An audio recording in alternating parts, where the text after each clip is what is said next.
أجمعين من أول يومه إلى يوم الدين. أما بعد، فقد قال الله تعالى في كلامه المجيد والفرقان الحميد: أعوذ بالله من الشيطان الرجيم. بسم الله الرحمن الرحيم. أينما تكونوا يدرككم الموت ولو كنتم في بروج مشيدة. فقال تعالى: واعبد ربك حتى جاءك اليقين. وقال محمد رسول الله صلى الله عليه وسلم: الكيس من دان نفسه ويعمل لما بعد الموت، او كما قال صلی اللہ تعالی علیہ وسلم۔ محترم عزیز و بزرگوں، دوستو، نہایت ہی قابل احترام میرے دینی بھائیوں،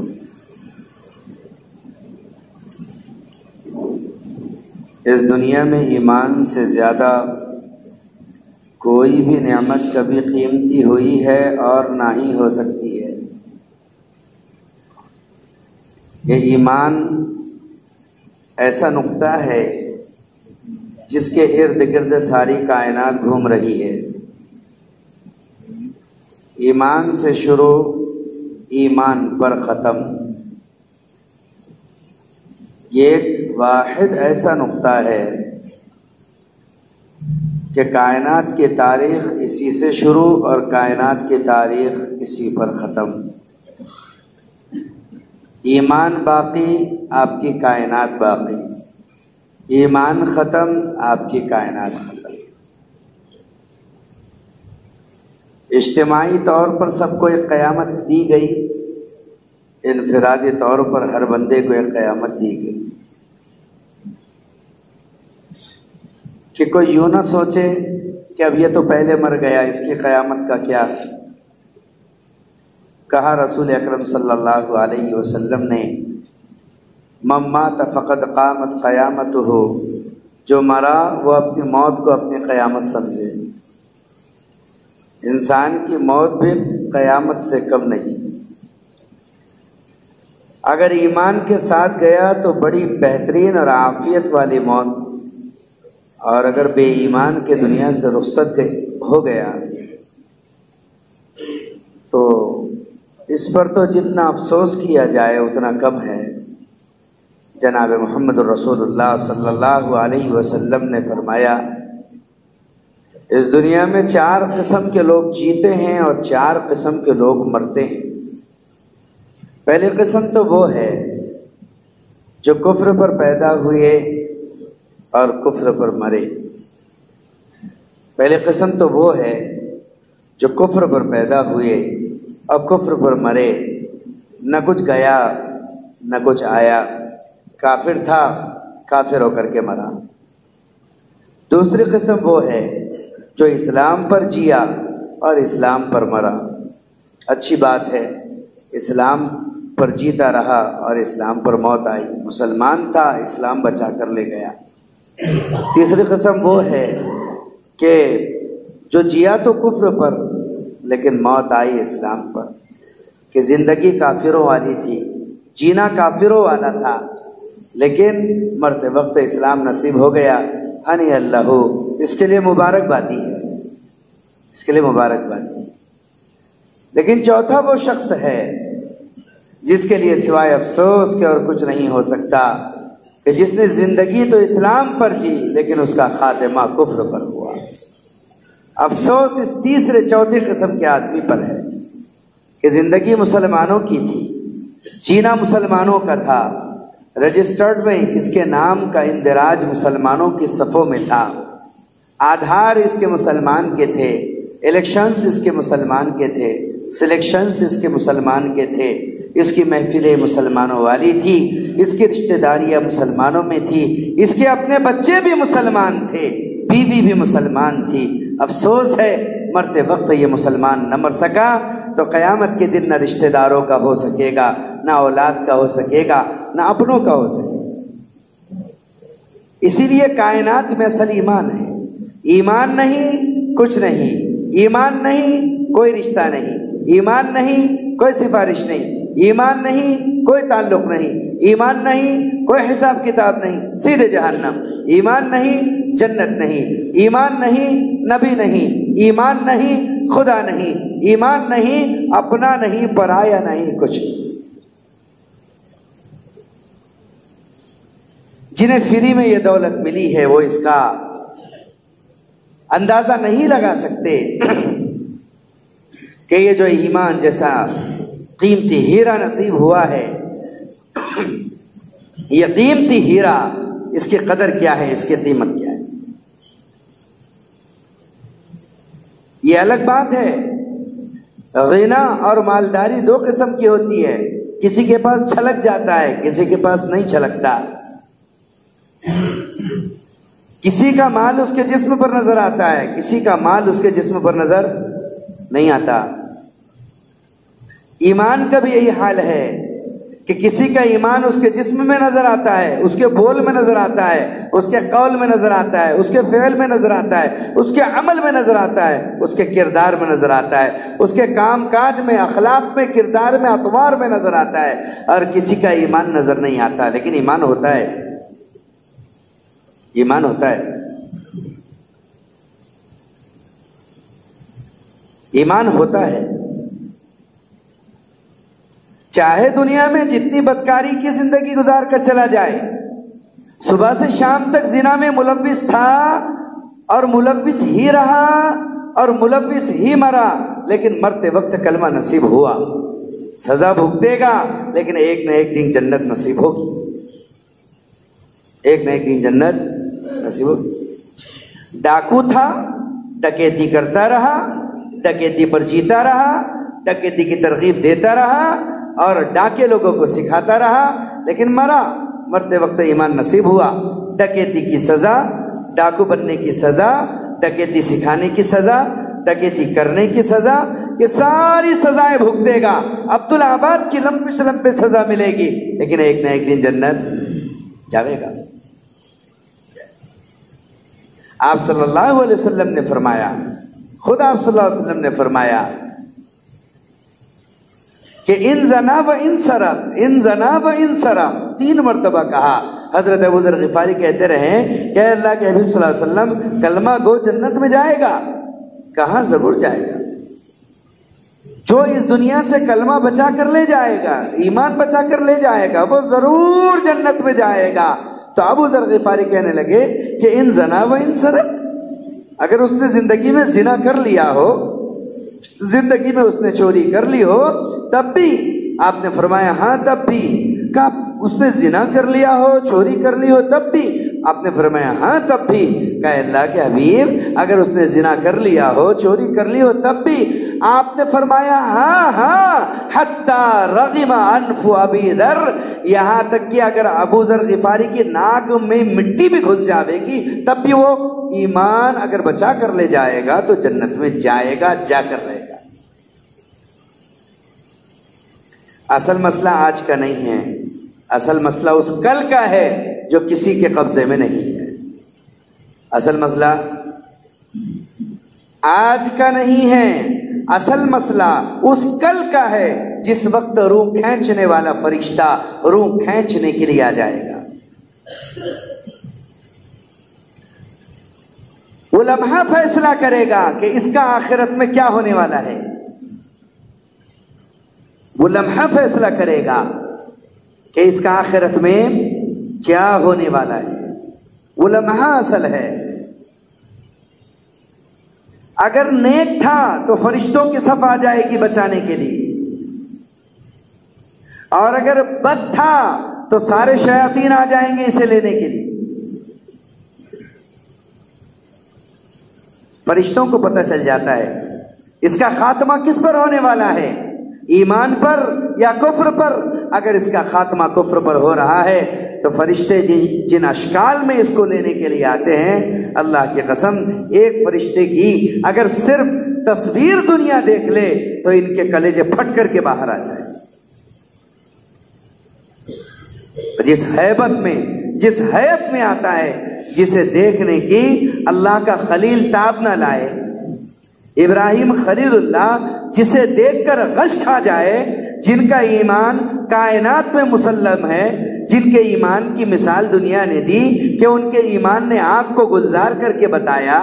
کہنے والوں نے کہا آج بھی ہو جو ابراہیم سا ایمان پیدا، آگ کر سکتی ہے انداز گلستہ پیدا۔ وہ ابراہیم تاب نہ لا سکے ملک الموت کی ہیبت کی، اس کی حیت کی، تمہارے میری طرح مچھر کیسے تاب لا سکتے ہیں؟ مسئلہ آج کا نہیں ہے، آج تو تعیش میں جینے والے تعیش میں جی لے، آج عیش پرست عیش پرستی میں جی لے، شراب شرابی میں جی لے، چور چوری میں جی لے، ڈکیت ڈکیتی میں جی لے، بدکار بدکاری میں جی لے، خطاکار خطاکاری میں جی لے، داغدار داغداری میں جی لے، اور دامن عفت سے تار تار گناہوں میں جی لے۔ وہ کیسا بھی آج جی لے، آج تجھ پر پکڑ نہیں ہے، تیرے فیصلے کا دن کل ہے جو تیرے قبضے میں نہیں۔ اس لیے کہ کل کا دن اس آج کے دن سے مختلف ہوگا۔ یہاں رشوت سے کام چل جاتے تھے، وہاں نہ رشوت سے کام چلے گی نہ کشور سے کام چلے گی۔ عجیب فرشتے ہیں، کسی سے سیٹنگ کرتے نہیں، کسی سے رشتہ داری رکھتے نہیں، کسی سے تعلق رکھتے نہیں۔ موت والا موت، زندگی والا زندگی، حیات والا حیات، روح والا روح، سوال والا سوال، جواب والا جواب، عمل والا عمل، نقل والا نقل، ہر ایک اپنے اپنے کام سے کام رکھتا ہے۔ اگر تمہارا مال تمہارے کام آئے گا تو کوشش کرو کہ کسی فرشتے سے سیٹنگ کر لینا کہ بھائی اگر میں کلمہ نہ پڑھ سکوں، مجھے نصیب نہ ہو، تو کم سے کم میرا شمار ایمان والوں کی فہرست میں کر دینا، جیسے دنیا میں جھوٹے سچے سرٹیفکیٹ بن جاتے ہیں۔ یہ دنیا ہے، یہاں سیٹنگ چل جاتی ہے، یہاں رشوت سے بھی کام نکل جاتے ہیں، جھوٹے سچے ناموں کا اندراج بھی ہو جاتا ہے۔ اللہ کی قسم آخرت ان چیزوں کے تصور سے بھی پاک ہے۔ ہاں ایگزام کا رزلٹ وہاں بھی نکلے گا، لیکن برسر محشر ہوگا، ایک مرتبہ امتحان، ایک مرتبہ رزلٹ، ایک مرتبہ امتحان، ایک مرتبہ رزلٹ۔ ایسا کبھی نہیں سمجھنا چاہیے بزرگوں کہ بدنامی صرف دنیا کی بدنامی ہے۔ اوہو میرے گناہ کسی پر نہ کھلے، میرے عیب کسی پر نہ کھلے، چار لوگ کیا کہیں گے۔ ابھی تصور کرو اس جگہ پر بیٹھ کر ساری کائنات موجود ہوگی، ایسا مت سمجھ لینا کہ مرنے کے بعد ذلت کا افسوس نہیں ہوگا۔ یہ دنیا میں جیسے آدمی اگر ذلیل ہو تو 4 دن بستر میں گھس کر کے سوتا ہے، بخار چڑھ جاتا ہے، کسی کا کوئی عیب کھل جائے، کسی پر کوئی مصیبت گردن پر آ جائے، اس کے رونے کا انداز دیکھو، دعا میں ہاتھ مروڑ مروڑ کر کے اور رگڑ رگڑ کر کے ایک ہی بات کہتا ہے، اللہ بس اب اس کے بعد نہیں، ایک بار معاف کر دے، اس مصیبت کو ٹال دے، اس مصیبت سے دور کر دے، مجھے عافیت دے دے۔ اس آدمی سے پوچھئے اس پر جو ذلت چھا رہی ہے اور اس پر جو نقشے بنے ہوئے ہیں، اس کے درد کا اندازہ صرف اسی کو ہو سکتا ہے۔ تو ذلت کا تعلق صرف دنیا سے نہیں ہے، ایسی ہی ذلت روز محشر ہوگی، لیکن عجیب بات ہے وہ ذلت بھی بڑی عجیب ہوگی۔ زنا کرنے والوں کو کس حال میں بلایا جائے گا؟ اللہم احفظنا من، کس حال میں بلایا جائے گا؟ اس دنیا کی زنا کی ذلت کیا ہے؟ سزا ہو گئی، لوگوں میں بدنامی ہو گئی، لوگوں نے برا بھلا کہہ دیا، 4 سر پر جوتے مار دیے، یہ دنیا کی ذلت۔ آخرت کی ذلت کیا ہے؟ پہاڑوں کی طرح ان کی شرمگاہیں بڑی بڑی ہوں گی اور اس میں بدبودار کیڑے گھوم رہے ہوں گے، روز محشر بلائے جائیں گے، اعلان ہوگا یہ وہ لوگ ہیں جنہوں نے دنیا میں زنا کیا تھا، اللہ کی نافرمانی کی تھی، آج سرے بازار ساری دنیا ان کی شرمگاہوں کی بدبو کو دیکھ کر کے پہچان لے گی کہ یہ وہ لوگ ہیں جو دنیا میں زنا کر کے آئے تھے۔ اندازہ کرو اگر اس نے 70 کا معاملہ نہ فرمایا، اگر اس نے 70 کا معاملہ نہ فرمایا اور چادر 70 چاک ہو گئی، چادر رحمت چاک ہو گئی، عیب کھل کر کے سامنے آیا۔ سگی اولاد بھی روز محشر سر جھکا کر کے کہے گی اے اللہ، اے کاش کہ تو نے اس کے پیٹ میں پیدا نہ کیا ہوتا۔ ماں باپ بھی کہیں گے کہ ایسی اولاد کو جنما تھا۔ جس دن باطل کھل جائے گا، جس دن راز کھل جائیں گے، اگر اس نے ستاری نہ فرمائی، کل قبضے میں نہیں ہوگا، آج قبضے میں ہے۔ کل اور آج میں فرق ہے۔ حضرت علی رضی اللہ تعالیٰ عنہ فرماتے تھے اے لوگو، زنا ایک قرض ہے۔ کیا فرماتے تھے بھائی؟ اے لوگو، زنا ایک قرض ہے، اگر تم ادا نہ کر سکے تو کیا ہوا؟ اللہ ناراض ہوا تو تمہاری بہو بیٹیوں کو، نسلوں کو ادا کرنا پڑے۔ ہمیشہ اپنی دعا میں اس دعا کو شامل کریں، اے اللہ دنیا میں ستاری کا معاملہ فرما۔ ہمیشہ اس دعا کو مانگو، اللہم استر عوراتی وآمن روعاتی، اللہم استر عوراتی وآمن روعاتی۔ اللہ میرے عیب پر تو دنیا میں بھی پردہ ڈال، آخرت میں بھی پردہ ڈال، اس لیے کہ آدم کی اولاد ہوں، گناہگار ہوں، خطا کار ہوں، ریاکار و داغدار ہوں۔ اے اللہ میں عیب دار ہوں، لیکن تو میری عیب داری پر تیری ستاری ہو، میری گناہگاری پر تیری غفاری ہو۔ اے اللہ میرے عیوب پر پردہ ڈال۔ اللہ تعالیٰ ایک وعدہ فرماتا ہے، جو چاہتا ہے کہ آخرت میں اس کے عیب نہ کھلے، اسے کیا کرنا چاہیے؟ جو اگر چاہے کہ آخرت میں اس کے عیوب نہ کھولے جائیں، اس کے عیب نہ دیکھے جائیں، وہ کیا کریں؟ سب سے بڑی سزا آخرت میں عیب کا کھلنا ہے، عیب کا کھلنا ہے۔ اگر گناہ میں حد سے زیادہ نکل گیا تو تھوڑا سا دنیا میں کھول دیتے اللہ، لیکن یہ ادنا ہوتا ہے۔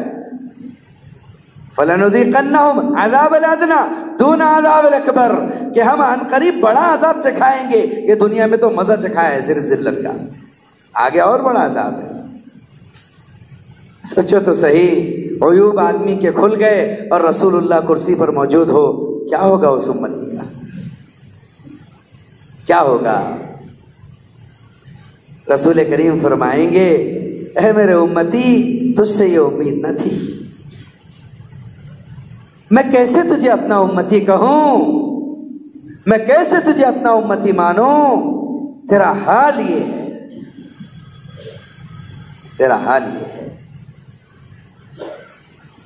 اس لیے عزیز و بزرگ اور دوستو، یہ دعا ہمیشہ کرنی چاہیے، اے اللہ میرے عیبوں پر پردہ ڈال دے، استر عیوبنا یا ستار، اغفر ذنوبنا یا غفار۔ اے اللہ ہمارے عیبوں کو چھپا دے اور گناہوں کو معاف کر دے۔ آدمی کو تنہائی میں اس کے گناہوں نے رلانا چاہیے۔ جب آدمی اپنے نفس کا احتساب کرے گا اور اپنے گناہوں پر نگاہ رکھے گا، وہ دنیا میں کسی کو گناہگار نہیں جانے گا۔ یہی تو مسئلہ ہے، جب سے آدمی کی نگاہ دوسروں کے عیوب پر پڑنے لگی ہے، خود کو بھول گیا ہے، ساری دنیا میں ستیاناس آ گیا ہے،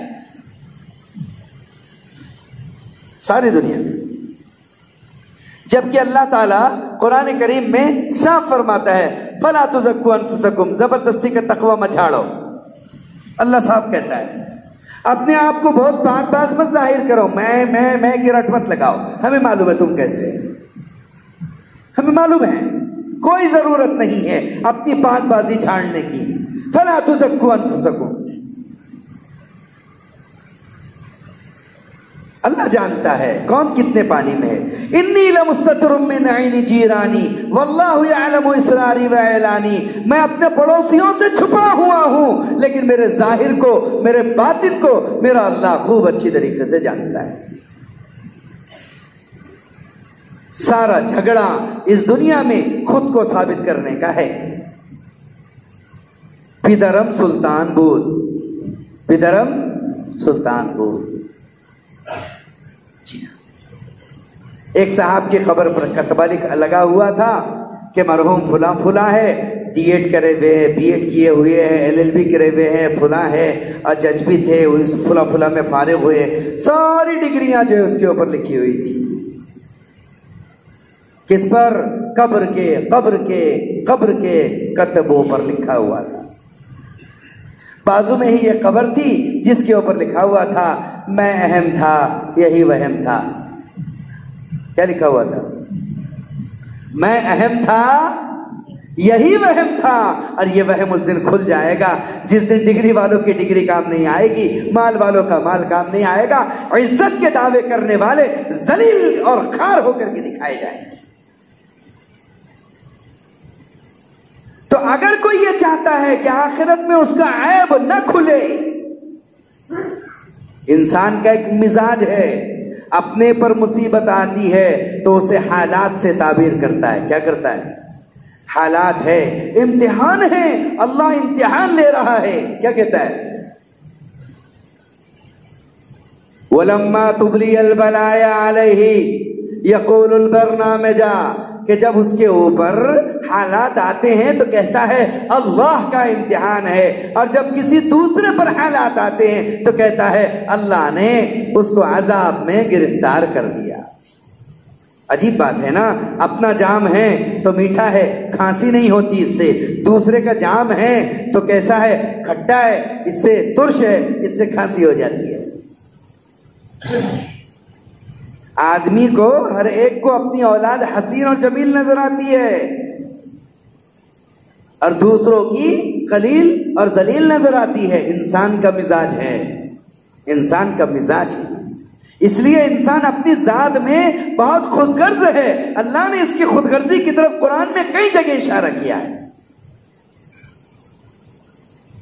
ان الانسان لربہ لکنود، یہ ناشکرا ہے، رب کا ناشکرا. یہ انسان رب کا ناشکرا ہے. دیکھو نا، دیکھو جب اپنی اولاد روتی ہے تو دل میں درد ہوتا ہے، اور دوسرے کی اولاد روتی ہے تو سر میں درد ہوتا ہے. کیا چیخ رہا ہے؟ دیکھو پیدا کر کے روڈ پر چھوڑ دیتے ہیں، اور اپنی اولاد کھانا کھا رہا ہے، لقمے چبا رہا ہے، آواز آ جائے باہر سے بچے کی رونے کی، اپنے بیٹے کے رونے جیسی، لقمہ پھینک کر کے دوڑ پڑتا ہے. بیوی پوچھ رہی کیا ہوا کیا ہوا؟ نہیں، اپنے بابا کے رونے کی طرح آواز آئی تو کیا ہوا؟ نہیں دوسرے کا ہے، اپنا نہیں. انسان کا فہم، انسان کی سوچ رب نے ناشکرا کہا ہے. ایک مرتبہ مالک بن دینار رحمت اللہ علیہ سر جھکائے بیٹھے تھے، آسمان سے آواز آئی، مراقبائی آواز. کہا مالک بن دینار، میں نے ساری زمین کو نعمتوں سے بھر دیا ہے، میرے بندوں کو میں نے وہ کون سی نعمت نہیں دی ہے جس سے وہ فائدہ نہیں اٹھا رہے. لیکن مالک بن دینار، میرے ان بندوں کو دیکھ، یہ میری شکایت میرے ہی بندوں سے کر رہے ہیں. ایک کا بچہ بچپن میں مر گیا، وہ لوگوں میں چیخ چیخ کر کے کہہ رہا ہے کہ میں نے کیا بگاڑا تھا اللہ کا جو میرا بیٹا ہی مار دیا. ان رونے والوں کی ان رونے والیوں کے رونوں کو سن. وہ کہہ رہے ہیں کہ ہم نے کیا بگاڑا تھا کہ ہمارے گھر کا فرد مار دیا. مالک بن دینار اس کھیت کے بونے والے کو دیکھ لے، وہ کہہ رہا ہے کہ میں نے اس بار اس کے غلے کا نقصان کر دیا. اس بیمار کو دیکھ جو بار بار میری طرف دیکھ کر کے کہہ رہا ہے تو مجھے کیوں ستا رہا ہے. اس پریشان کو دیکھ جو میرے بارے میں کہہ رہا ہے کس جنم کا بدلہ لے رہا ہے. مالک بن دینار، میرے بندے میری شکایت میرے بندوں سے کر رہے ہیں. اے مالک بن دینار، قسم ہے مجھے میری عزت کی اور میرے جلال کی، میں نے کبھی فرشتوں کو جمع کر کے ان کی مجلس میں کبھی یہ نہیں کہا کہ میرے بندے ایسا کرتے ہیں ویسا کرتے ہیں. میں نے تو کبھی اپنے بندوں کی شکایت نہیں کی، لیکن میرے بندے میری شکایت میرے بندوں کے سامنے کر رہے ہیں. کتنے بڑے ہیں حوصلے پروردگار کے. ہمارا تو ذرا کچھ ہوا، اٹھائی زبان لگائی طارت خانے کو، نہ اللہ کو بخشیں گے نہ رسول اللہ کو بخشیں گے، اور اس پر 30 ماری کریں گے. ہمیں بہت اچھی طریقے سے بولنا آتا ہے. میرے عزیز و بزرگ اور دوستو، ہم میں سے ہر ایک خطرے میں ہے، ہم میں سے ہر ایک خطرے میں، گناہگار سے زیادہ نیکوکار خطرے میں ہیں، اور نیکوکار سے زیادہ دین کے اعلی کار خطرے میں ہیں۔ جو جتنا بڑا ہوگا اس کا شیطان بھی اتنا بڑا ہوگا۔ جاہل کا شیطان جاہل، عالم کا شیطان عالم، مفتی کا شیطان مفتی، شیخ الحدیث کا شیطان شیخ الحدیث۔ اس لیے کہ شیطان کو تو اتنا علم دیا اللہ نے جتنا نبیوں کو دیا، جتنی نبیوں کی نبوت کا شریعت کا علم نبیوں کو تھا تو ہر نبی کو تو اپنی ہی نبوت کا تھا۔ شیطان تو پہلے دن سے جیتا ہوا آ رہا ہے، آج بھی زندہ ہے، آج بھی زندہ ہے۔ سارے نبیوں کی شریعت کا علم شیطان کے پاس ہے۔ تو آپ کا دشمن کوئی چھوٹا موٹا نہیں ہے، اتنا بے فکر ہونے کی چیز ضرورت نہیں ہے۔ یہ دشمن اتنا خطرناک تھا کہ یہ انسان بن کر انسانوں میں آ جاتا تھا۔ تم شکر بھیجو، تم درود بھیجو جبرائیل پر، تم سلامتی کی دعائیں کرو جبرائیل پر، کہ اگر وہ دعویٰ اور اعلان نہ کرتا تو یہ شیطان تو ابھی 2022 میں جمعرات کے دن بھی کل آ جاتا۔ رسول خدا صلی اللہ علیہ وسلم کے زمانے میں قتل کا مشورہ دینے کے لیے شیطان انسان بن کر کے آیا، نہ دکھنے والے جسم کو دکھنے والے جسم میں بدل کر، سر پر پگڑی سجائے ہوئے، قبہ جبہ لگائے ہوئے شیطان آیا، شیطان آیا اور آ کر کے مشورہ دیا۔ کیا مشورہ تھا؟ سنو غور سے، سنو بے غور سے سنو، کیا مشورہ تھا؟ رات کا 1 بج رہا ہوگا، رات کا 1 بج رہا ہوگا، سب کے سب پریشان تھے، سب کے سب سوچ رہے تھے کہ یہ محمد صلی اللہ علیہ وسلم کا علاج کیا کیا جائے، ان کی گاڑی ہے کہ بڑھتی ہی جا رہی ہے، رکتی ہی نہیں، سب یہ سوچ رہے تھے ان کی گاڑی ہے کہ بڑھتی ہی جا رہی ہے اور رکتی ہی نہیں۔ اس لیے دار ارقم میں مشورہ ہو رہا تھا، معاف کرنا، دار الندوہ میں مشورہ ہو رہا تھا۔ رات کا 1 بج رہا ہوگا کہ کسی نے کنڈی کھٹکھٹائی، قریش کے بڑے بڑے سردار وہاں پر بیٹھے ہوئے ہیں۔ کسی نے بھرائی ہوئی آواز میں پوچھا، کون ہے جو دروازے پر آ گیا ہے، اتنی رات گئے؟ جواب دیا، انا شیخ النجدی، میں شیخ النجد ہوں، نجد کا بوڑھا تجربہ کار آدمی ہوں۔ دروازہ کھولا گیا، نیچے سے اوپر تک بڑا شریف آدمی دکھا۔ کیا بات ہے؟ کہا تمہیں ایک مشورہ دینے کے لیے آیا ہوں، تم مشورہ کر رہے ہو نا؟ انہوں نے کہا نہیں، ہمیں کسی کے مشورے کی ضرورت نہیں ہے۔ کہا مشورہ نہیں دوں گا، سن تو لوں گا، شریک ہو جاؤ۔ پہلے کہاں شریک ہوا وہ؟ بولو نا، مشورے۔ ارے کیا چل رہا تھا؟ مشورہ۔ جی ہاں، کہاں شریک ہوا پہلے؟ اللہ اکبر کبیرہ۔ حضرت فرماتے تھے لوگ اس کام میں، دعوت کے کام میں بکری کے راستے سے آئیں گے اور بھیڑیے کے راستے سے جائیں گے۔ کیسا؟ پہلے مشورے میں جب میں آیا تو بکری کی طرح بیٹھا، ماشاءاللہ پورا مشورہ کتنے غور سے پیار سے سماعت کیا، سبحان اللہ الحمدللہ، 2 زانوں ہاتھ باندھے ہوئے۔ اگلے مشورے میں ہاتھ کھل گئے، اس کے بعد کے مشورے میں 2 زانوں کے 4 زانے ہو گئے میرے۔ اب اس کے بعد کے مشورے میں 1 پیر لمبا، اس کے بعد کے مشورے میں دوسرا پیر بھی لمبا، اس کے بعد کے مشورے میں 2 ادھر سے دبا رہے، 2 ادھر سے دبا رہے میرے۔ میں میرے کچھ بولوں تو اچھا ہے، کیونکہ گناہوں کا مجمع آدمی خود ہے۔ اس کے بعد میں اب میری رائے پیش ہونے لگی، اس کے بعد میں ایک بار رائے اچھل گئی تو چہرہ لال ہو گیا، ایک بار رائے کٹ گئی تو یہ کہتا ہوا کام سے اٹھا تمہارے پاس ہمارے جیسے لوگوں کی قدر نہیں ہے، کام کرنے تیار نہیں. اب یہاں سے فتنے کا آغاز ہو گیا. حضرت فرماتے تھے لوگ بکری کے راستے سے آئیں گے اور بھیڑیے کے راستے سے جائیں. میرے بھائیو، نفس پر پتھر رکھ لیا کرو. رایوں کا خاتمہ ہی فیصلہ ہوتا ہے، رایوں کا خاتمہ ہی فیصلہ ہوتا ہے.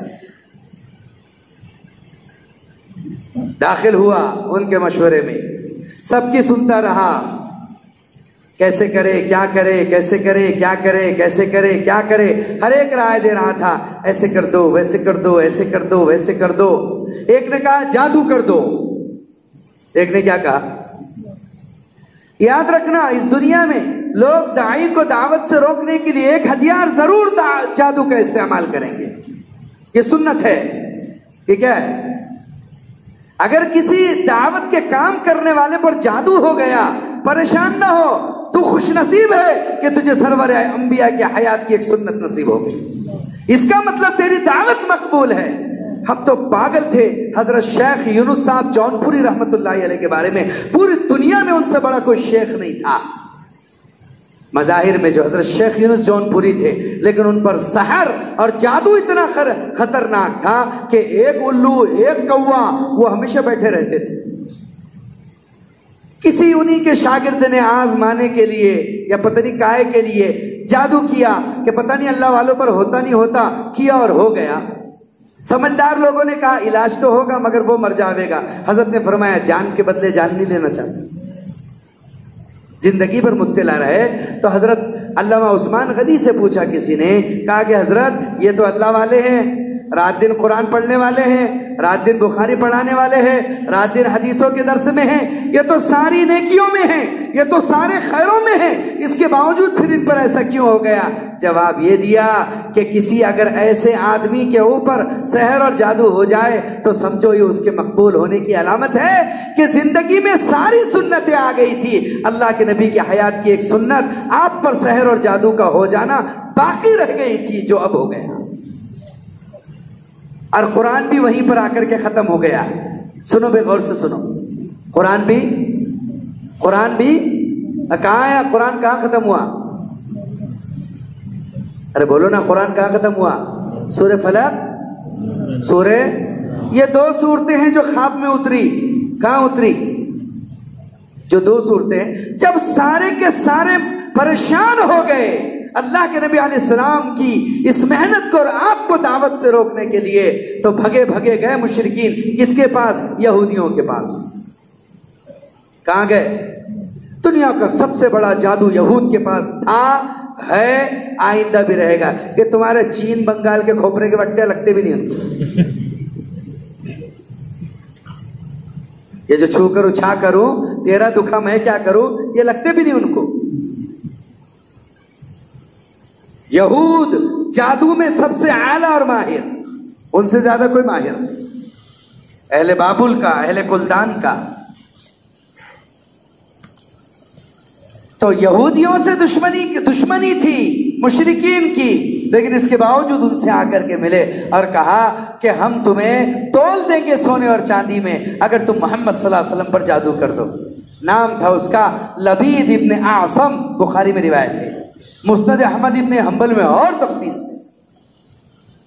لبید ابن اعصم اور اس کی بیٹیاں، انہوں نے مل کر کے اللہ کے نبی علیہ الصلوۃ والسلام کی خدمت میں ایک لڑکا رہتا تھا جو آپ کی کبھی کیا کرتا تھا، کنگھی کرتا تھا اور داڑھی کرتا تھا. عجیب بات ہے وہ لڑکا یہودی تھا. پتہ چلا آپ کے پاس کیسوں کا آنا جانا تھا. اس سے کنگھی کا بال لیا، اس میں پھونک کر کے پھر لڑکیوں نے گرہ لگائی اور اسے ایک کھجور کے نرکل میں رکھا اور پیر زروان، ایک بہت دور جنگل میں ایک کنواں تھا، پیر زروان میں لے جا کر اسے گندے پانی میں رکھا، اوپر سے ایک چٹان کا پتھر رکھ دیا. ادھر پتھر کا رکھنا تھا کہ آپ صلی اللہ علیہ وسلم کے جسموں میں سوئیوں کی طرح ٹیسے پڑنے لگی. آپ صلی اللہ علیہ وسلم فرض نماز پڑھ کے آتے اور حضرت عائشہ سے کہتے عائشہ وضو کے لیے پانی رکھو، نماز پڑھنی ہے. آقا ابھی تو آپ فرض پڑھ کے آئے، کیا ہوا عمل آپ دوبارہ کرنا چاہتے تھے. آپ پر بھول طاری ہو رہی تھی، جب درد نے بہت زیادہ ستایا تو آپ نے دعا کی۔ اب آپ بستر پر لیٹے تھے کہ ادھر جبرائیل اور ادھر میکائیل دونوں فرشتے آ گئے، ایک دوسرے سے سوال کر رہا ہے انہیں کیا ہو گیا؟ کہا انہیں کچھ نہیں ہوا، ان پر جادو کیا ہے۔ کس نے کیا؟ کہا لبید ابن عاصم نے کیا اور اس کی دونوں بیٹیوں نے کیا ہے۔ کہا اچھا یہ جادو کیسے ختم ہوگا؟ کہا وہ گڑن نکلے گا تو ختم ہوگا۔ کہا اچھا تو وہ کہاں پر ہے؟ کہا وہ بیر زروان کے اندر ہے۔ کیسے کیا گیا؟ آپ کا بال لیا گیا، ایسے ایسے کیا گیا۔ اور کہاں ہے؟ کہا وہاں ہے۔ اور تو کیسے کرنا پڑے گا؟ کہا کہ 11 اس میں گانٹیں لگی ہے، 11 گانٹوں کو ان 11 آیات کے ساتھ کھولنا ہوگا۔ قل اعوذ برب الفلق من شر ما خلق ومن شر غاسق اذا وقب ومن شر النفاثات فی العقد، ان کے شر سے جو گراہوں میں پھونک لگاتی ہے گانٹ باندھ ومن شر حاسد اذا حسد۔ یہ 5 صفات ہے۔ اگر اس سورت کو سال بھر اگر آپ لوگ تفصیل سے مطالعہ کرتے رہے تو پتہ چلے گا اس میں کیا خزانہ چھپا ہوا۔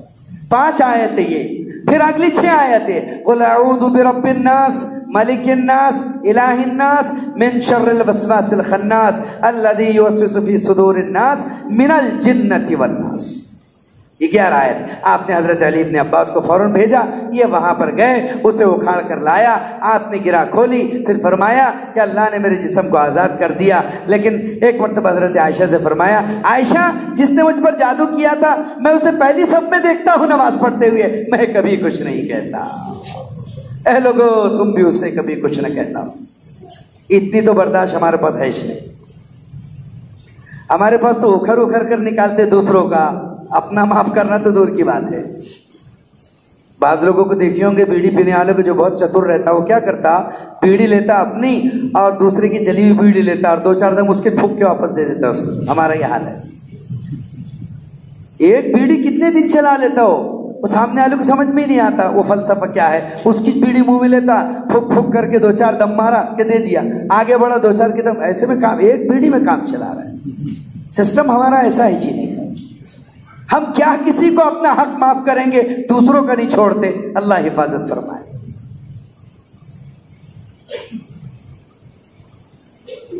نبوت کے حالات میں یہ بھی داخل ہے۔ اللہ اکبر، کیا سید الانبیاء حضرت عائشہ رضی اللہ تعالیٰ عنہ، یہ تو ام المومنین ہے نا، حضرت ام المومنین جب حق کے لیے کھڑی ہوئی تو سب نے کہا کہ اب ام المومنین کے علاوہ دنیا میں کوئی نہیں ہے، لیکن ان تک کوئی جا نہیں سکتا، ان تک کوئی پہنچ نہیں سکتا، ان پر بھی جادو کیا جائے۔ چنانچہ ام المومنین حضرت عائشہ رضی اللہ تعالی عنہ پر اتنا سخت جادو کیا گیا کہ بستر سے اٹھ نہیں پائی آپ 8 دن تک، اشاروں سے نماز پڑھتی رہی۔ اس زمانے کے عبداللہ ابن زبیر وغیرہ اور دیگر بڑے بڑے جو ان کے رشتہ دار قریبی صحابہ تھے، انہوں نے بڑے بڑے جانکاروں کو جو اس زمانے کے تھے بلا کر کھڑا کر دیا، بڑے حکما، اطباء، علاج والے، سب کچھ۔ اللہ اکبر۔ لیکن اللہ تعالیٰ نے اس زمانے میں ایک ہندوستانی کو وہاں پہنچا دیا تھا، ایک ہندوستانی تابعی تھے، وہ ہندوستانی تابعی انہوں نے کہا کہ اماں کے علاج کی مجھے اجازت دیجیے۔ وقت دوسری باتوں میں نکل جائے گا کہ علاج کیسے کیا اس ہندوستانی نے، چھوڑیے، تم ہم ہر زمانے میں وہاں رہے، اتنا سمجھ لو، ہر کام میں دین کے تم کام آئے۔ اے ہندوستان والو، ہند سندھ سے اللہ نے بہت کام لیا ہے، ہندی اور سندھی بڑے مشہور ہوئے ہیں، جنوبی لوگ۔ بہرحال میرا کہنے کا مقصود یہ ہے کہ نبوت کی لائن کی اذیتوں میں یہ بھی ہوگا۔ کسی نے کہا کہ ان پر جادو کر دو، تو شیطان جو انسانی بھیش میں نجدی بنا ہوا تھا کہا ابھی اس کا وقت نہیں ہے، کہ پھر کیا کریں؟ اب اس نے رائے دی مشورے میں ان کے اپنے، کہا دیکھو اگر سید الانبیاء جناب محمد صلی اللہ علیہ وسلم کو آپ ختم کرنا چاہتے ہو تو انفرادیت سے ختم نہیں کر سکتے۔ تم میں کا کوئی کوئی ایک تلوار لے کر کے اٹھے گا، ان کا کوئی قبیلہ اٹھے گا، تم مارے جاؤ گے۔ تم میں کے 2 اٹھیں گے، ان کے 2 تمہیں مار دیں گے۔ تم یہاں پر کتنے بیٹھے ہو؟ کہا 9 یا 13 قبیلوں کے سردار تھے۔ کہا اچھا۔ کہا لکڑیاں لے کر آؤ مضبوط، کانٹ کی لکڑیاں بلائی گئی، سب کو شیطان نے تقسیم کیا، کہا توڑو۔ وہ بھی قوا والے تھے، مضبوط تھے، لکڑیاں توڑ دی،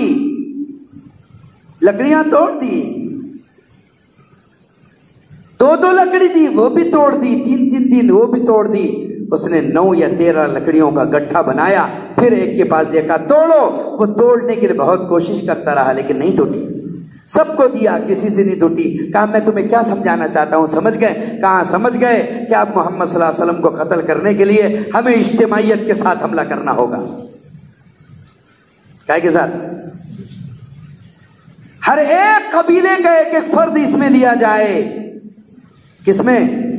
ہر ایک قبیلے کا ایک فرد اس میں لیا جائے اور سب مل کر آپ پر حملہ کرے کہ اگر محمد صلی اللہ علیہ وسلم نعوذ باللہ قتل ہو جائے تو پھر ہمارے مقابلے کے لیے ان کے قریبی نہ آ سکے کہ بھئی 13 قبیلوں سے کون مقابلہ کرے گا۔ شیطان آ جاتا تھا اس طریقے سے۔ بدر میں خود آ گیا شیطان اور صفوں کو ترتیب دیا، سراقہ بن جعشم کی شکل میں آ کر کے، ابو جہل کے ہاتھ میں ہاتھ ڈال کر کے ایسے صفے لگاؤ، ایسے صفے لگاؤ، ایسے صفے لگاؤ۔ کتنا کٹر مخالف ہے کہ انسان بن کر کے دنیا میں آ گیا۔ کیا اس دور میں شیطان آ کر کے ہمارا دوست تو نہیں بن گیا کہ ہم اتنے بے فکر ہو گئے؟ ارے بولو نا بھائیو، کیا کہا تھا کوئی مضمون آیا، کیا کوئی خط آیا کہ اب میری طرف سے مطمئن رہو، میری طرف سے کوئی ٹینشن نہیں لینے کا، اب میں شریف ہو گیا کہ میں نے توبہ کر لیا؟ ایسا تو کچھ ہے ہی نہیں۔ قرآن نے واضح کی ہے اس کی دشمنی، ان شیطان للانسان عدو مبین، مبین کا لفظ اس کے لیے کہا۔ مبین کہتے ہیں اس راز کے افشا کے کھلنے کو جس کی کوئی کڑی باقی نہ ہو چھپی ہوئی، سب کھول دیا اللہ نے شیطان کا سب۔ وہ تو تم شکر مانو جبرائیل امین کا کہ انہوں نے جب دیکھا کہ شیطان بدر میں ترتیب دینے آ گیا اور تقدیر کے لکھے ہوئے نوشتے کو ٹکر دینا چاہتا ہے، لوح محفوظ سے ٹکرانا چاہتا ہے، تو آپ گھوڑی پر سوار ہو کر کے زمین کی طرف یہ چیختے ہوئے آئے، کہا اے ابلیس اب تیری خیر نہیں، جبرائیل تیری خبر لینے کے لیے آیا ہے۔ وہ ہاتھ چھوڑا کر کے بھاگنے لگا، نہیں چھوڑا تو منہ پر تھپڑ مارا اور ابو جہل سے یہ کہتا ہوا رخصت ہوا کہ انی ارا ما لا ترا، جو میں دیکھ رہا ہوں وہ تو نہیں دیکھ رہا، چھوڑ دے، اسی میں میری عافیت ہے، اور بھاگنے لگا۔ تو جبرائیل کہنے لگے سن لے، آئندہ جب تو محمد صلی اللہ علیہ وسلم کی امت کو بہکانے ستانے کے لیے انسانی روپ میں آئے گا، تب جبرائیل تجھے بھگانے کے لیے زمین پر آئے گا، ورنہ تو ہم گئے تھے۔ انبیاء کا ایمان جب شیطان کو مدخل بننے سے نہیں روک سکتا تو تمہارے ہمارے ایمان کا تو پاسنگ ہی نہیں ہے نا۔ ہمیں تو خود کو ایمان والا بولتے ہوئے بھی 100 بار سوچنا پڑتا ہے۔ اللہ معاف فرمائے۔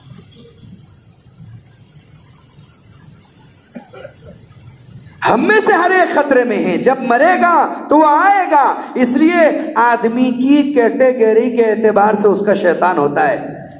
کسی کو بہکانے کی ضرورت نہیں ہے، بہکانے والے ساتھ میں لگے ہوئے ہیں۔ نفع کے لیے، فصل کے لیے کھیتی پر محنت ہے، کاٹیاں جھاڑیاں جھنکاڑ کے لیے کوئی محنت نہیں ہے۔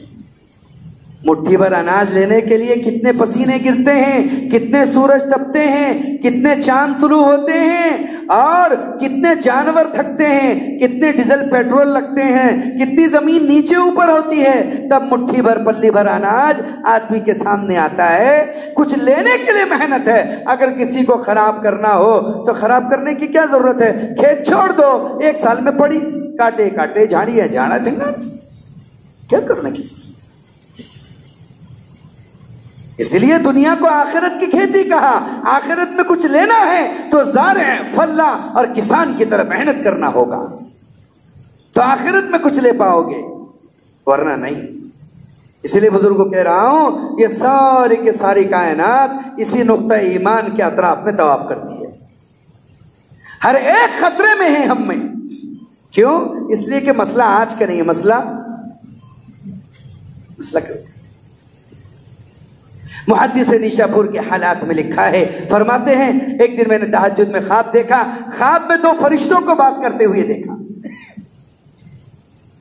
ہم میں سے ہر ایک خطرے میں، پتا نہیں کس کا مرتے وقت کیا ہو، بس وہ لمحہ صحیح ہو جائے. بھائی 2 فرشتوں کو بات کرتے سنا. ایک فرشتہ دوسرے فرشتے سے کہہ رہا ہے، کہا تم جانتے ہو اس سال کتنے لوگوں کا انتقال ہوا؟ کہا کہ 6 لاکھ لوگوں کا انتقال ہوا. نہیں، کہا تم جانتے ہو اس سال کتنے لوگوں نے حج کیا؟ کہا 6 لاکھ لوگوں نے حج کیا. کہا کتنوں کا قبول ہوا؟ کہا صرف 6 کا قبول ہوا، باقی کا کہا اللہ نے سب کے منہ پر پھینک کر دے مارا. آدمی عمل تو کر لیتا ہے لیکن اس کی قبولیت کی فکر ہی نہیں کرتا. مسئلہ کیا ہے؟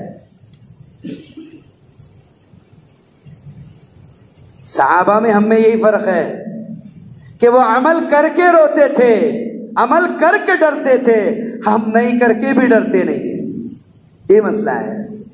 کتنی جرأت ہے ہم میں، کتنی سینہ جوری ہے اللہ کے قانون کے مقابلے میں.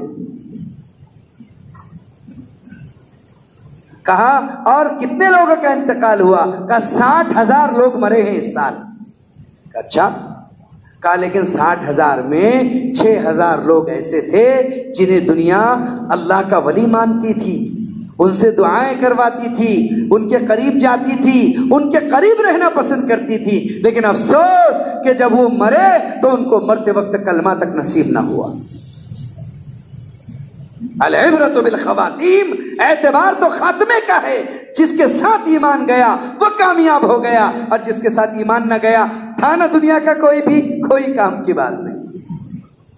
اس لیے اللہ کیا کہہ رہے ہیں؟ انہم کالانعام بل ہم اضل، کہ جن میں ایمان نہیں وہ جانور ہیں، جانور، بلکہ جانوروں سے بھی گئے گزرے. کہ جانور تو بھی مالک کو پہچان لیتا ہے، لیکن جن میں ایمان نہیں وہ ان میں مالک کی پہچان ہے. تبھی تو دیکھو نا، شام ہوئی مرغیاں مالک کے گھر پر، شام ہوئی بکریاں مالک کے گھر پر، شام ہوئی گائے بیل بھینس مالک کے گھر پر. یہ حضرت انسان، اسے دیکھو یہ کب مالک کے گھر پر آتا ہے. جانوروں کو اپنے مالک کا در دکھائی دیتا ہے، مگر اس حضرت انسان کو، اشرف الانسان کو اپنے مالک کا در دکھائی نہیں دیتا. بتاؤ تو صحیح اس کا کیا کیا جائے؟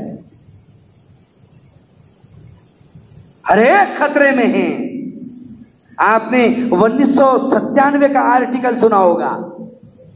1997 کا اگر آرٹیکل عربی جریدے کا آپ نے پڑھا ہوگا یا دیکھا ہوگا تو اس میں آپ کو ایک عجیب خبر ملنے کو، سننے کو یا پڑھنے کو ملی ہوگی. دمشق کے جامع مسجد کے امام کہ جب وہ خطبہ دے تو منتہائے نظر تک پبلک اور لوگ ان کے پیچھے جمعہ پڑھنے کو فخر سمجھا کریں، اور جب وہ مسجد سے باہر نکلے تو جب تک لوگ ان کا ہاتھ اپنے سروں پر نہ رکھا لے تو لوگ اپنے گھروں کو واپس نہ جائے. ان کا یہ اعزاز، وہ تھوکے تو لوگ ان کے تھوک کو اپنے جسموں پر مل لیں. وہ مقام، وہ مرتبہ. موت کا وقت قریب آیا، اپنے 4-5 بیٹے تھے ان کو قریب بلایا، کہا وہ قرآن لے کر کے آؤ، وہ مصحف، ایتونی بمصحف، قرآن میرے پاس لے کر کے آؤ. وہ قرآن لے کر کے آئے، قرآن سے اوپر اٹھایا، اپنے بیٹوں سے کہا گواہ رہنا آج کے بعد اس قرآن کا میرا کوئی تعلق نہیں، یہ کہ پھینک دیا. اور اسی کے بعد انتقال ہو گیا. اسی کے بعد انتقال ہو گیا. اگر کوئی 30 مار اس دنیا میں ایسا ہو جو یہ دعویٰ کر لے کہ مجھے موت کے وقت خوف نہیں ہے، میرا خاتمہ صحیح ہوگا، تو وہ آئے اللہ کے مقابلے میں. کون خطرے میں نہیں ہے؟ اس لیے اپنی فکر کرو بھائی. مردہ اپنے عذاب سے خالی نہیں، بازو کی قبر میں کیا جھانکے، کس کے دستر میں کیا، کس کے بستر میں کیا، کس کے استر میں کیا. اپنا تو دیکھ میرے بھائی، تیرا خاتمہ ایمان پر ہوتا ہے کہ نہیں. اگر تیری ہی گاڑی الٹ گئی تو کیا؟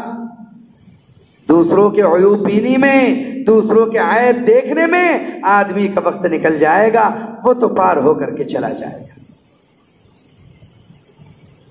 اس لیے داعی کو یہ سمجھنا چاہیے دعوت سب سے پہلے کس کے لیے؟ میری ذات. یہ ہے مولانا الیاس صاحب رحمۃ اللہ علیہ کا پہلا سبب کہ داعی کی دعوت کس کی ذات کے لیے؟ اپنی ذات کے لیے۔ میں کرسی پر بیٹھ کر کے تو بڑی لچھے دار بات کرتا ہوں، لیکن کرسی سے ہٹ کر کے میرا کردار الگ ہے۔ تو لوگوں نے تو یہ دیکھا، لیکن رب نے تمہارا وہ دیکھا۔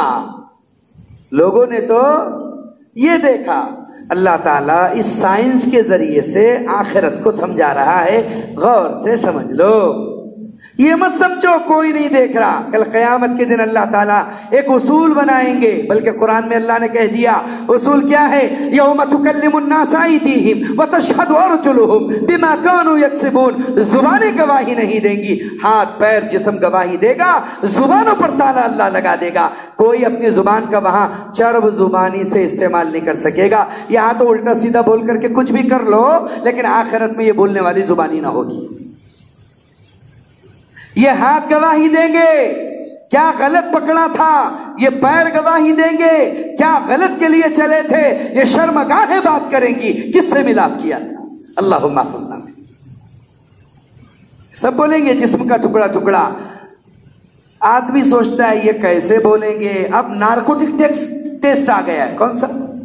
ہاں، یہ مجرم بولتا نہیں ہے، یہ حقیقت نہیں اگلتا ہے، لگا مشین اس کو تو اس کی چمڑی میں سے بھی آواز ٹیپ ہوتی ہے۔ ہاں ہاں، ایسی ایسی بات ہے، ایسی ایسی بات ہے۔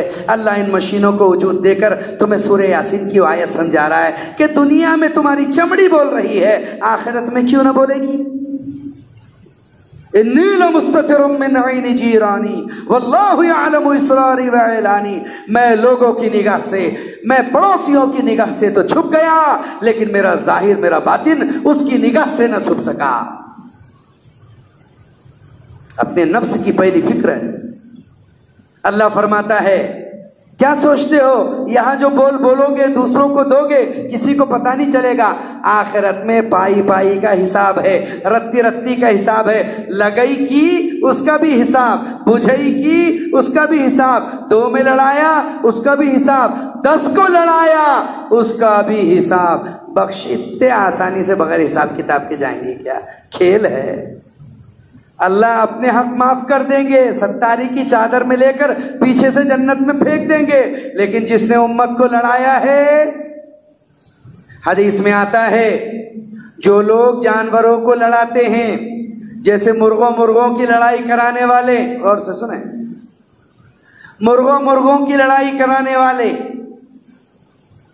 ایڑکوں کی لڑائی کرانے والے، ہیلو کی لڑائی کرانے والے، جو جانوروں کی لڑائی کرانے والے ہیں، حدیث مبارک میں ہیں اللہ کل قیامت کے دن انہیں برسرے محشر بلائے گا اور اللہ ان کے سروں میں سنگ لگائے گا۔ وہاں ہوگا اوریجنل دنگل۔ کہاں ہوگا؟ پھر دیکھنا ہوتا ہے منگل کیا منگل۔ اسی لیے آخرت کی ذلت کو آسان مت سمجھو، چٹکیوں میں حساب نہیں ہوگا، وہاں بہت لمبی قطع کہانی ہوگی۔ اور چونکہ دنیا میں ہی سارے کانڈ ہوئے تھے میرے، اس لیے اللہ تعالیٰ حساب کتاب کا میدان بھی دنیا کو بنائے گا، آخرت میں آسمانوں پر نہیں اٹھائے گا۔ ناپاک لوگ آسمانوں میں نہیں جاتے فوراً۔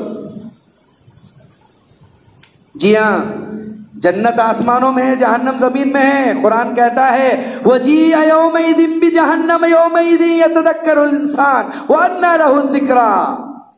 گھبرائے گا جب جہنم کو فرشتے 7ویں سطح سے کھینچ کر لائیں گے۔ زمین کے 7 طبقات ہیں، ادیم ہے، بسیط ہے، ثقیل ہے، بطی ہے، ما جنبا ما سکہ تحت الثری۔ جو تحت الثری سے کھینچ کر لے کر کے آئیں گے، 3500 سال کے فاصلے سے جہنم کو کھینچیں گے۔ اس کے ناک میں ایسی زنجیریں ہوگی کہ اس کا ایک فاصلہ یہاں ہوگا تو دوسرا فاصلہ دنیا کے اخیر پر ہوگا۔ جب اسے کھینچیں گے لہا شہیق و زفیر، تو اس کی چنگاڑ ایسی ہوگی کہ ساری دنیا بزر کر رہی ہوگی، زلزلہ آ رہا ہوگا۔ جہنم کو کھینچ کر لایا جائے۔ اتنا چھوٹا حساب کتاب نہیں ہے۔ بھول گئے ہیں ہم وعدوں کو اللہ کے، اور اس سے زیادہ بھول گئے ہیں وعیدوں کو۔ اسی لیے تو قبرستان کو اتنا خوبصورت بنا رہے کہ ڈر ہی نہ لگے کسی کو۔ وہیں موبائل چل رہے، وہیں باتیں چل رہے، وہیں سودے ہو رہے، وہیں ہنسی ہو رہی، وہیں مسیح۔ کیا دور آ گیا ہے کہ قبر کے مردے بھی رلا نہیں پا رہے، قبر کی وحشت بھی ڈرا نہیں پا رہے۔ اب ویسے بھی بیان میں میٹھا میٹھا بولو بولتے، کڑو کڑو بولنے کی ضرورت نہیں، لوگ بھاگ جا رہے ڈر کے۔ اللہ اللہ اللہ۔ فاتقوا اللہ واطیعون. اتنا آسان حساب نہیں ہوگا. تو روز محشر اللہ تعالیٰ ان کے سروں میں سنگ نصب کرے گا اور اللہ حکم دے گا اب تم ساری کائنات کے سامنے لڑو جیسے میرے معصوم مخلوق کو لڑایا کرتے تھے. اب وہ لڑیں گے ساری دنیا کے سامنے. کون؟ جانوروں کے لڑانے والے. ساری دنیا تماشا دیکھ رہی ہوگی. بزرگوں سوچو ذرا، جو جانوروں کو لڑاتے ہیں اللہ سر محشر ان کا یہ حال کرے گا. جو انسانوں کو دانا ڈال کر کے لڑا دے تو ان کا کیا حشر ہوگا؟ بھائیو، سبق دوسروں کے لیے مت سمجھا کرو، سب سے پہلے کس کے لیے؟ میری زبان کیا کر رہی ہے؟ زبان دبا کر بولو گے، کسی نے نہیں دیکھا لیکن اس نے. تم کیا سوچ کر بول رہے ہو؟ تم نے جو یہ بال ڈالا ہے تاکہ سامنے والا سکسر اٹھائے اور تم نے اس نے سکسر مارا، ادھر کیچ کرنے والا تیار ہے اور یہ آؤٹ ہو جائے. ایسے ہے نا ہماری زبان کا استعمال. اگر گیند ڈالی، اس نے اٹھائی، اس نے کیچ کیا، میچ جیتنے کے لیے نقشہ بن گیا. ٹھیک ہے، دنیا میں کیا تھا پتہ نہیں چل سکے گا لیکن آخرت میں وہ بھید بھی کھل جائے گا. کیوں؟ ریکارڈنگ موجود ہے اللہ کے پاس. کیا ہے؟ ریکارڈنگ موجود ہے. قرآن کہتا ہے ما یلفظ من قول الا لدیہ رقیب عتید. آدمی جو بھی بات زبان سے پھینکتا ہے ایک ریکارڈنگ کرنے والا اسے ریکارڈ کر لیتا ہے. بھائی یہاں سے موبائل میں بولو، ہلو بولو چلو، وہ پہنچ گیا ادھر. ہلو بولو چلو. آپ نے ادھر وائس میسج کیا، ادھر پہنچ گیا. کیا اللہ کے ہاں فرشتے نہیں ہیں ریکارڈنگ کرنے والے؟ داڑھ میں فٹ ہے، حدیث میں آتا ہے. کہاں فٹ ہے؟ ارے بولو نا، کہاں؟ داڑھ میں ہے فرشتے، داڑھ میں پوری ریکارڈنگ کرتے ہیں. اور ویسے بھی ویڈیو فلم بن رہی ہے. کرامن کاتبین یعلمون ما تفعلون، سب آ رہا ہے وہاں. ابھی اس دور کی ویڈیو سے سمجھ میں آ رہا ہے. شادی کے لوگ ویڈیو بناتے ہیں، بڑھاپے میں بیٹھ کر دیکھتے ہیں، بھوبڑی بڑی بھی ہنس رہی، بڑے میں بھی ہنس رہے، تم کیسے تھے اور میں کیسی تھی. لوگ ریکارڈ رکھ رکھ کر کے دیکھتے ہیں. وہ کھانا پکا تھا، یہ کھانا کھا رہے تھے، وہ دیگا الٹ رہے تھے، اتنے لوگ اپنی شادی میں آئے تھے. ریکارڈ نکاحوں کا لوگ بنا رہے ہیں. تو کیا اللہ کے پاس ریکارڈ نہیں ہے؟ اللہ کے پاس تو CCTV لگا ہوا ہے. ان ربک لبالمرصاد. تیرا رب تجھے باریک دوربین سے دیکھ رہا ہے. CCTV کیمرہ لگا ہوا ہے، سب اللہ دیکھ رہے ہیں. میرے بھائیو، ہم میں سے ہر ایک خطرے میں ہے. قائم ہے بھائیو. اور خطرہ جان نہیں، خطرہ جان نہیں، خطرہ بولو بھائی، خطرہ ایمان، خطرہ ایمان. یہی ایمان ہے میرے بزرگوں، یہی ایمان ہے میرے دوستو، جس کے ارد گرد ساری کائنات طواف کر رہی ہے. ایمان نہیں تو کتنا بھی بڑا وقت کا بادشاہ تھا، کچھ بھی تھا، سب کچھ تھا، لیکن دنیا سے گیا سو گیا. عبرت کے لیے ڈھونڈ کسی شاہ کی تربت اور پوچھ کہاں ہے وہ تیری شان و حکومت. کل تجھ میں بھرا تھا سو غرور، آج کہاں ہے؟ اے کاسے سربول تیرا تاج کہاں ہے؟ کچھ نہیں لے جاتا ساتھ میں، کوئی نہیں لے جاتا ساتھ میں. اس لیے ایمان وہ نقطہ ہے، ایمان ہے تو سب ہے اور ایمان نہیں تو سب نہیں. آپ صلی اللہ علیہ وسلم ایک یہودی کے جنازے کو دیکھ کر کے رو رہے تھے تو حضرت عائشہ دلاسا دے رہی تھی، آقا کیوں رو رہے ہیں آپ؟ رونے کا سبب کیا ہے؟ کہا عائشہ رونے کا سبب یہ ہے کہ یہ بغیر ایمان کے دنیا سے چلا گیا. افسوس اس بات کا ہے عائشہ، اگر اس کے گناہ ریت کے ذرات کے برابر ہوتے تو میں معاف کرا دیتا. اگر اس کے گناہ درختوں کے پتوں کے برابر ہوتے معافی ہو سکتی تھی. اگر اس کے گناہ سمندر کے جھانک کے برابر ہوتے، بارش کے قطروں کے برابر ہوتے، عائشہ اس کے گناہ معاف ہو جاتے تھے. لیکن معافی جس چیز پر مرتب ہوتی ہے وہ ایمان یہ ساتھ نہیں لے کر کے گیا، اس لیے ایسا کوسوں دور گیا ہے، اسے واپس لانا مشکل ہے. بزرگوں، دنیا سے ہمارا ایمان کے ساتھ اگر خاتمہ ہوا تو کتنے بھی گناہگار کیوں نہ ہو شفاعت نصیب ہو جائے گی. لیکن بزرگوں، اگر ایمان ہی نہیں گیا تو نبی علیہ السلام بھی ہمارے لیے کچھ نہیں کر پائے، کچھ نہیں کر پائے. اسی لیے مولانا الیاس صاحب رحمۃ اللہ علیہ نے عرب کے علماء کو جمع کیا تھا. کس کو؟ عرب کے علماء کو جمع کیا تھا، اہل دانش کو جمع کیا. ان سے پوچھا تھا کہ امت مسلمہ پستی اور زوال کے دہانے پر کیوں ہیں؟ ان کے پستی اور ان کے زوال کا یہ سبب کیوں ہے؟ کسی نے کہا تھا علم کی کمی ہے، کسی نے کہا تجربے کی کمی ہے، کسی نے کہا مال کی کمی ہے، کسی نے کہا عہدوں کی کمی ہے، کسی نے کہا سیاست کی کمی ہے، کسی نے کہا ریاست کی کمی ہے۔ سب کمیاں گناتے رہے اور مولانا الیاس صاحب رحمۃ اللہ علیہ ہر ایک کو جواب دیتے رہے کہ علم کتنا ہے یہ بتایا، مال کتنا ہے یہ بتایا، سیاست کتنی ہے یہ بتایا، ریاست کتنی ہے یہ بتایا، تجربہ کتنا ہے یہ بتایا، تعداد کتنی ہے یہ بتایا، اکثریت کتنی ہے یہ بتایا، ساری چیزیں بتائی۔ آخر میں عرب کے شیوخ نے کہا تھا کہ حضرت پھر اب آپ بتا دیجئے کہ امت کا یہ برا حال کیوں ہے؟ فرمایا صرف ایک وجہ سے۔ کہا وہ کیا ہے؟ کہا یقین کی کمی ہے۔ سب نے سر جھکائے اور کہا بے شک شیخ آپ صحیح فرماتے ہیں، امت میں ہر چیز موجود ہے سوائے ایمان و یقین کے، ایمان و یقین کے۔ یقین اور ایمان کا تو اتنا برا حال ہے کہ بجلی چمکے تو مسئلے ہو جائیں۔ یہ تو عام باتیں ہیں، بارش ہو رہی تو توا پھینک دو، اور بلی گزر گئی تو راستہ چھوڑ دو، اور کتے نے بھوکا تو یہ، اور کوا بیٹھا تو وہ، اور الو چیخا تو یہ تو عام باتیں ہیں۔ اس سے بھی آگے امت نکل گئی ہے، اللہ معاف فرمائے، اللہ معاف فرمائے، اس سے آگے نکل گئی امت۔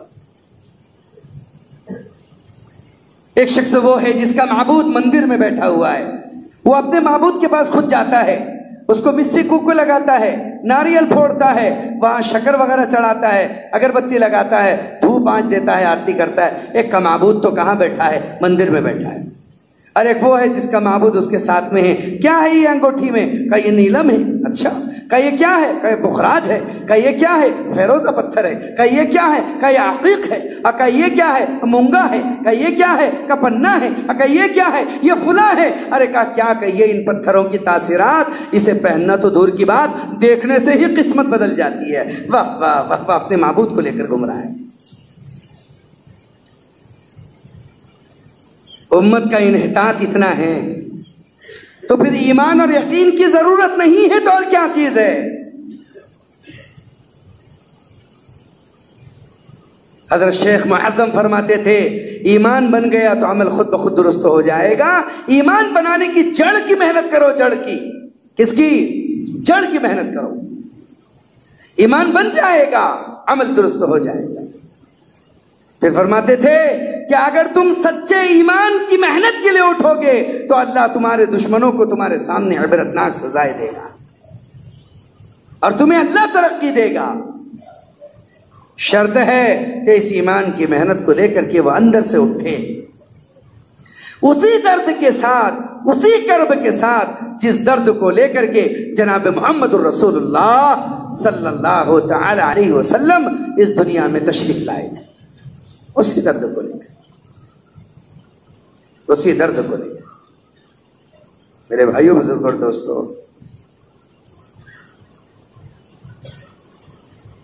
آپ صلی اللہ علیہ وسلم کو امت سے تعلق کیا، امت سے ربط آپ کا کیا؟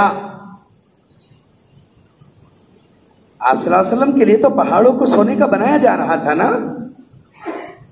جدھر آپ انگلی کرے، انگلی کا اشارہ کریں، وہ ساری زمینیں اور پہاڑ آپ کے ساتھ سونا بن کر کے چلے، آپ کو تو دیا جا رہا تھا نا۔ پھر آپ کو پیٹ پر پتھر باندھنے کی ضرورت کیا تھی؟ آپ کے بچے گود میں دم توڑ رہے تھے، آپ کو زندگی کا اختیار دیا جا رہا تھا، پھر آپ نے مرتے بچوں کو کیسے دیکھا؟ پھر آپ کی بیٹیوں کے طلاق کا کیا مسئلہ؟ پھر آپ پر برستے ہوئے طائف کے پتھر، پھر آپ پر خنجر سے وار کرنے والے، پھر آپ پر خود کی کڑیاں آپ کے چہرے میں دھسانے والے، پھر آپ پر کچرا پھینکنے والے، آپ پر اونٹ کی اونچ لادنے والے، اور آپ کو 3 سال تک پتے چبانے کے لیے شیب ابی طالب میں مجبور کرنے والے، کہ سارا درد آپ